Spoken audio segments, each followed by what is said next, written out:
கழகத்திற்கு அவர் தந்த தியாகங்களை, சாதனைகளை, ஆட்சி பொறுப்பில் இருந்த பொழுது ஏழை எளிய மக்கள்வால் அன்பும் பண்பும் பற்றும் பாசமும் கொண்டு பல்வேறு மக்கள் நல திட்டங்களை இந்தியாவிலே எடுத்துக்காட்டும் மாநிலமாக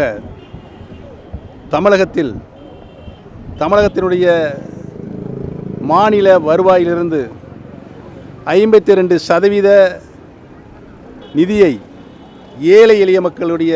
மக்கள் நல திட்டங்களுக்காக அர்ப்பணித்த ஒரே முதலமைச்சராக தமிழகத்தில் ஒரு நல்லாட்சியை மாண்புமிகு அம்மா அவர்கள் நிறுவினார்கள் என்பதுதான் வரலாறு. இன்றைக்கு மாண்புமிகு அம்மாவுடைய பிறந்த நன்னாளில் அனைத்திந்திய அன்னார முன்னேற்றக் கழகத்தில் புரட்சி தலைவர் அவருடைய மீது பாசமும், மாண்புமிகு அம்மாவுடைய அன்பை பெறுவதில் ஆர்வம் கொண்ட விசுவாசமிக்க தூய தொண்டர்கள் அனைவரும் மீண்டும் அம்மாவுடைய ஆட்சியை தமிழகத்தில் நிலைநிறுத்த வேண்டும் என்றுதான் அவருடைய எண்ணமாக ஒவ்வொரு வினாடியும் ஒலித்து கொண்டிருக்கிறது.